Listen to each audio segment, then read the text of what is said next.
ప్రొద్దుటూరు నియోజకవర్గంలో ప్రజల చేత శాశ్వతంగా రాజకీయ సమాధి కట్టిన మాజీ ఎమ్మెల్యే రాచమల్లు ప్రసాద్ రెడ్డి గారు ఆయన ప్రెస్ మీట్లు ఈ పులివెందుల బై ఎలక్షన్లో నిన్న జెడ్పీటీసీ ఎలక్షన్లు జరిగిన దానికి ముందేమో పోలీసులకు మాకు యుద్ధం అన్నాడు, అంటే వాళ్ళకు వైఎస్ఆర్లకి. నెక్స్ట్ ఏమన్నాడు, బ్యాలెట్ పెడతారా ఈవీఎం పెడతారా అన్నాడు. ప్రెస్ వాళ్ళు ఉండి అక్కడ ఉండేవాళ్ళు బ్యాలెట్ అంటే బ్యాలెట్ మేమే గెలుస్తామన్నాడు. అది అయిపోయినాక మళ్ళీ ఒక ఛానల్తో ఇంటర్వ్యూలో తీసుకుని 3000 ఓట్లతో మేము గెలుస్తున్నాం, అదాడు ఇనుప స్నేహితుడు తబ్బెట్లు జగ్గునక్ అని మేము గెలుస్తున్నామని మళ్ళా మాట్లాడినాడు.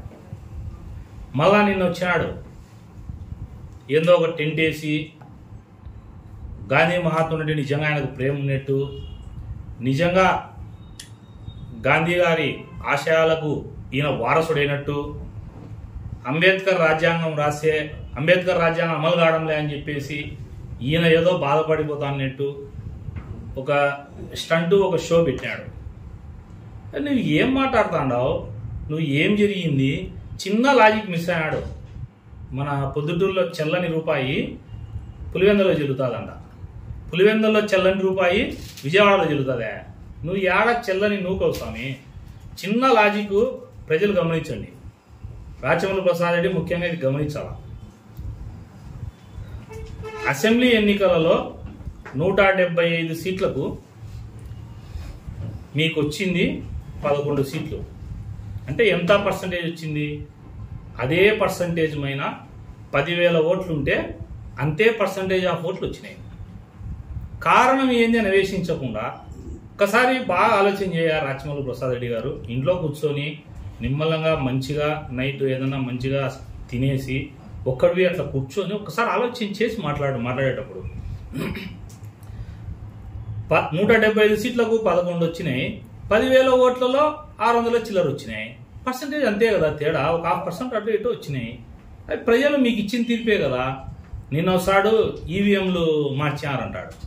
అంటే మనం 2019లో పొద్దుటూరులో గెలిచినాము, అప్పుడేమన్నా నువ్వు ఈవీఎంలు హ్యాక్ చేసినావా?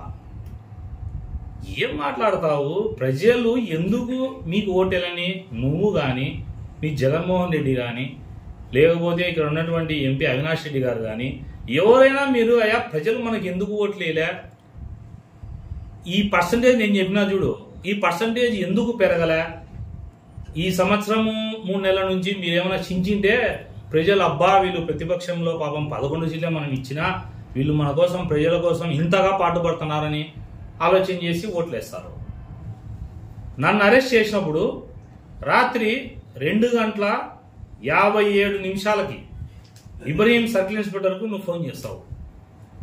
మళ్ళీ ఏమంటావు, చట్టము తనంతటా తన పని చేసిందని ఉన్న అరెస్ట్ అప్పుడు. ఏం పని నీకు 3 గంటల దాకా ఇంట్లో పిడియలు వాయించుకుంటానేవా, లేకుంటే నిద్ర రాక ఏమన్నా లేచి వాకింగ్ చేసుకుంటానేవా?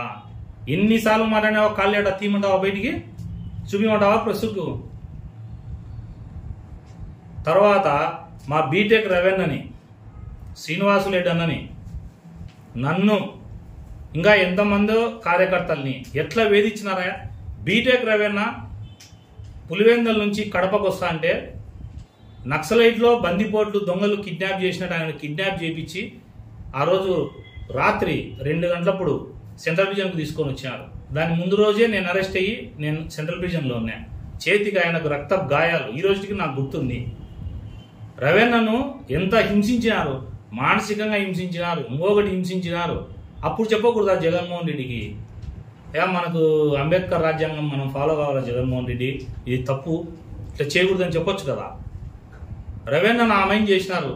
మళ్ళీ శ్రీనివాసులెడ్డి అన్న అంగళ్ళ కేసులో అంగళ్ళ దగ్గర గొడవ జరిగితే శ్రీనివాసులెడ్డి అన్న హైదరాబాద్లో ఉంటే ఆ కేసులో శ్రీనివాసులెడ్డి అన్న ముద్దాయిని చేసి లోపల ఆయన చూసినారు.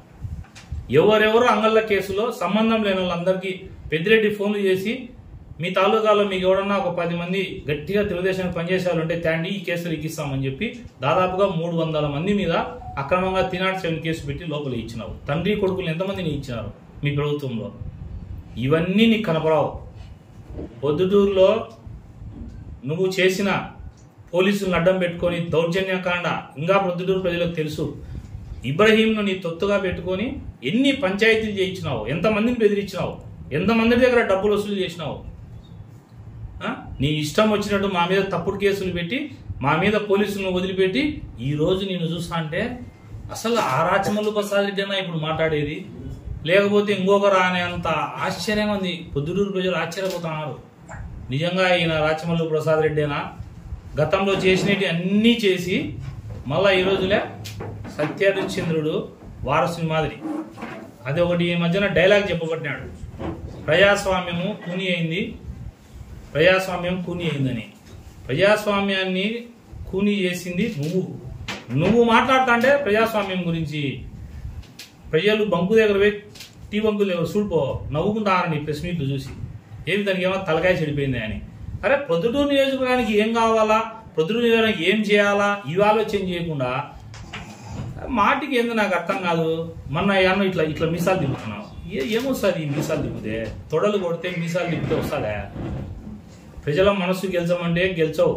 పోనీ నీకు ధైర్యం లేదు, ఇంకా నీకంటే వయసులో చిన్నోని నేను కొన్ని మాటలు అనకూడదు. నేను రాయా శివాలయం కాడికి చర్చిస్తాము, నువ్వు పెట్టిన ఎఫ్ఐఆర్ తీసుకొస్తా, నీ అన్ని అవినీతిలో నువ్వు చేసిన దౌర్జన్యాలన్నీ నిరూపిస్తామంటే ఏం నోరెత్తాడు.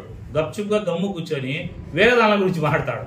నువ్వు చంద్రబాబు నాయుడు గారి గురించి కానీ లోకేష్ బాబు గారి గురించి కానీ నోరు ఎత్తినావనుకో నీకు తీవ్రమైన పరిణామాలు ఉంటాయి. లోకేష్ గారు యువగలం పాదయాత్ర చేసేటప్పుడు ఎట్లంటే అట్లా ఆయన మాట్లాడి దమ్ముంటే మంగళగిరిలో కాదు ఇలా పోటీ చేయండి. ఏమైంది? ప్రజలు నీకు ఏం చేసినారు? ముడుచుకొని మట్టేసి మూట కట్టి ఇంట్లో పెట్టినారు. నువ్వు ఎక్స్పైర్డ్ మెడిసిన్వి. ప్రొద్దుటూరు నియోజకవర్గ రాజకీయాల్లో you are and expired medicine. నువ్వు వేసినా కూడా మనిషికి పని చెయ్యదు. మెడిసిన్ వేసినా కూడా మనిషికి పని ఎట్లా చేయదో ఎక్స్పైర్ అయింది. ఇంకా ఎక్స్పైర్ చేస్తే కనుక సైడ్ ఎఫెక్ట్స్ వస్తాయి, ర్యాషెస్ ఇంకోటో అట్లాంటివి. నువ్వు పొద్దుటూరుకు రాజకీయాల్లో నీకు క్యారెక్టర్ ఉందా, క్రెడిబిలిటీ ఉందా, లేకపోతే ప్రజాసేవ చేయాలనే ఉద్దేశం ఉందా? ఏవి ఉన్నా ఛాలెంజ్ చేస్తున్నా, రా చర్చకు నేను సిద్ధం.